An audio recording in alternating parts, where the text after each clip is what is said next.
इसमें हो जाएगा विशेषण विशेष्य का उदाहरण नहीं है। युग का विशेषता है वो कि वो अंधेरा है। अस्तित्व मानव, यही हो जाएगा इसका आंसर कि विशेषण विशेष्य नहीं है।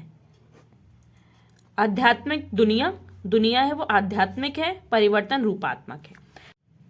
उल्लेखनीय परिवर्तन से तात्पर्य है महत्वपूर्ण परिवर्तन, पुस्तकों में उल्लिखित परिवर्तन, बड़े बड़े परिवर्तन या पुरस्कृत परिवर्तन। तो इसका आंसर हो जाएगा महत्वपूर्ण परिवर्तन। मानव के कौन से 3 पक्ष हैं? तो इसमें क्या बताया है? मानव अस्तित्व त्रिपक्षीय है। कौन कौन से हैं? भौतिक, मानसिक, आध्यात्मिक। तो इसका आंसर हो जाएगा भौतिक, मानसिक, आध्यात्मिक। उन्नति प्राप्त करने के लिए आवश्यक है कि मनुष्य अपनी कमियों को जान ले, अपने लक्ष्य की ओर चलता रहे, संघर्षरत रहे और विद्रोह करे, अपनी खूबियों को जान ले। तो इसका आंसर हो जाएगा अपने लक्ष्य की ओर चलता रहे। प्रगति प्राप्त करने का व्यवस्थित तरीका किसके पास नहीं था? सभी अज्ञानी मानवों के पास, सभी अव्यवस्थित अधिमानवों के पास, आदि मानवों के पास या सभी मनुष्य के पास? तो इसमें दे रखा था कि आदि मानवों के पास। गद्यांश के आधार पर कहा जा सकता है कि परिवर्तन मानव जीवन का सत्य है, परिवर्तन अपरिपक्वता को दर्शाते हैं, परिवर्तन तीव्र गति से होते हैं या परिवर्तन महत्वपूर्ण नहीं होते। तो होगा परिवर्तन मानव जीवन का सत्य है।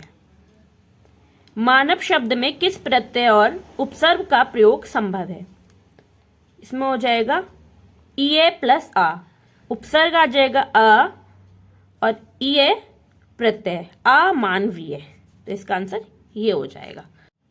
ये कोई ऑफिशियल आंसर की नहीं है। अगर कोई भी आंसर की में कोई भी ऊपर नीचे क्वेश्चन होते तो आपके लिए बता दी जाएंगे या वीडियो बना दी जाएगी इस पर। आदि मानव ने डैश क्षेत्र में प्रगति की परंतु डैश क्षेत्र में प्रगति नहीं कर सका। तो क्या था इसमें?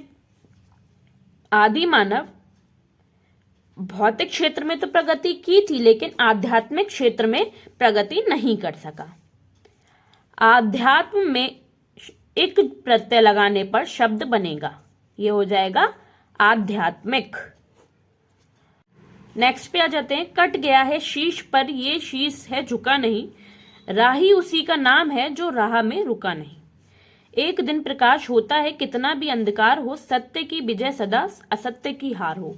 सच्चाई साथ में रहे कैसा भी अपना अंत हो, सत्य की विजय सदा असत्य की हार हो। तो इस तरीके से एक हम पढ़ लेते हैं एक बार, उसके बाद आ जाते हैं। समूह से भिन्न शब्द युग्म है, सत्य असत्य, ठीक है। ये जय पराजय, प्रकाश अंधकार, हार बिहार। तो ये हो जाएगा भिन्न है।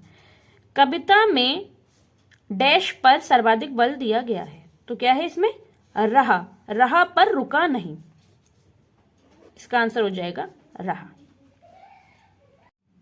कविता के अनुसार राही की विशेषता है हर तरह के मार्ग पर चलते रहना, हर परिस्थिति में विजय रहना, हर परिस्थिति में कार्यरत रहना या हर तरह से काम निकालना। तो इसका हो जाएगा हर परिस्थिति में कार्यरत रहना। सभी लोग अपने क्वेश्चन मैच कर लें कितने ठीक हैं आपके। कविता के अनुसार किसी भी स्थिति में अंधकार नहीं होना चाहिए, स्वाभिमान बना रहना चाहिए, दुखी नहीं होना चाहिए, सिर नहीं कटना चाहिए। इसका आंसर हो जाएगा स्वाभिमान बना रहना चाहिए। अंधकार डैश का प्रतीक नहीं है। तो इसका आंसर हो जाएगा समाधान का। इस कविता का मुख्य स्वर है ओज, जो हमारे अंदर होता है ओज। तो इस कविता का मुख्य स्वर है ओज। आगे हम पेडागोजी पे आ जाते हैं। पेडागोजी क्या है इसमें? उपचारात्मक शिक्षण किसके लिए है? इसका आंसर हो जाएगा उन शिक्षार्थियों के लिए जिन्हें भाषा अधिगम के कुछ आयामों पर ध्यान देने की आवश्यकता है।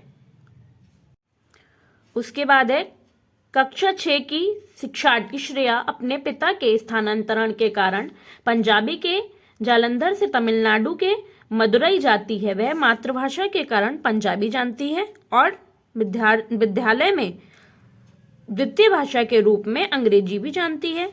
उसने अपने पड़ोसियों की मदद से तमिल बोलना और पढ़ना सीख लिया है। उसके द्वारा जानी गई भाषाओं के संदर्भ में कौन सा कथन सही है?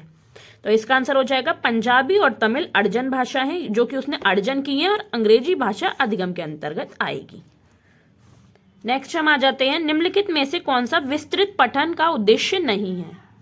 इसका आंसर हो जाएगा शिक्षण की वह विधि जिसमें अध्यापक और 4 विद्यार्थी विभिन्न भूमिकाओं के साथ एक सहयोगात्मक अधिगम समूह का गठन करते हैं। पाठ्यपुस्तक की विषय वस्तु पर संवाद किया जाता है, जिससे समीपस्थ विकास का क्षेत्र सृजित होता है और परिणामतः पठन बोध में सुधार होता है। इस विधि को क्या कहेंगे? इस विधि को कहते हैं मॉडल पठन। वह भाषा क्या है जिसका प्रयोग हम दिन प्रतिदिन के लिए आमने सामने की अंतक्रिया के लिए करते हैं? वो हो जाती है बुनियादी अंतर्वैयक्तिक संप्रेषण कौशल। बुनियादी अंतर्वैयक्तिक संप्रेषण कौशल, इसे बिक्स बोलते हैं। इसका आंसर हो जाएगा एक विद्यार्थी किसी विशिष्ट जानकारी प्राप्त करने के लिए समाचार पत्र से समाचार पढ़ती है। इस पठन को क्या कहेंगे? इस पठन को बोलेंगे बारीकी से पठन। मिडिल स्तर पर अध्यापन अब करने वाली अध्यापक एक पाठ्य सामग्री छोटी कहानी पठन के लिए देती है और कहती है कि सत्ता एवं न्याय के दृष्टिकोण से इस पाठ्य सामग्री के अर्थ व विचारों पर चर्चा करो। अध्यापक अपने शिक्षार्थियों में किसका विकास करने की चेष्टा कर रही है? व्याकरण के शिक्षण अधिगम में प्रक्रियात्मक ज्ञान क्या है? अब प्रक्रियात्मक मतलब जो नियमों से जाना जाता है, तो वो हो जाएगा व्याकरणिक तत्वों के नियमों को जानना। त्रिभाषा सूत्र के बारे में कौन सा कथन सत्य है? त्रिभाषा में क्या था? मातृभाषा, घर की भाषा, क्षेत्रीय भाषा, प्रथम भाषा के रूप में। एक भाषा अध्यापक अंग्रेजी में कहानी सुनाती है और शिक्षार्थियों से कहती है कि उन्हें जो भी भाषा आती है उस भाषा में यह कहानी समूह में सुनाए, फिर कक्षा की सामान्य भाषा में यही कहानी सुनाए। इस शिक्षण शास्त्रीय युक्ति को किस रूप में जाना जाता है? तो इसका आंसर हो जाएगा परभाषा व्यवहार, ट्रांसलैंग्वेलिज्म। कोझिकोड के एक विशेष समुदाय में बोली जा रही मलयालम इसी स्थान में दूसरों के द्वारा बोली जा रही मलयालम से थोड़ी सी भिन्न है। विशेष समुदाय द्वारा बोली जा रही मलयालम को किस रूप में जाना जाएगा? तो इसे मलयालम की क्षेत्रीय बोली के रूप में जाना जाएगा। अंतर्भाषिक पहचान क्या है? शिक्षार्थी के निर्णय कुछ तो सहजात भाषा में और कुछ लक्ष्य भाषा में होते हैं। ये अंतर्भाषिक पहचान हो गई।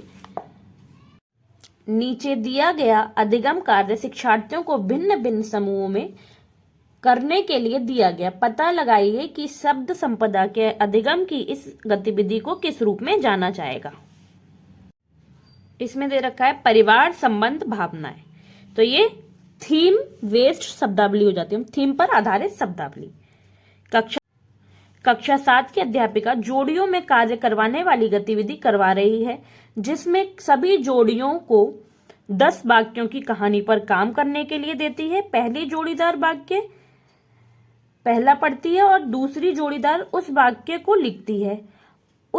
दूसरी जोड़ीदार दूसरा वाक्य पढ़ती है और पहली जोड़ीदार उस दूसरे वाक्य को लिखती है। इस तरह से दोनों जोड़ीदार कहानी पूरी करते हैं।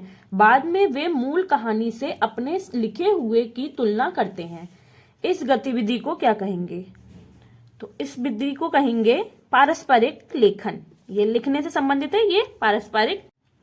निम्नलिखित में से कौन सा संकेत भाषा के बारे में सही नहीं है?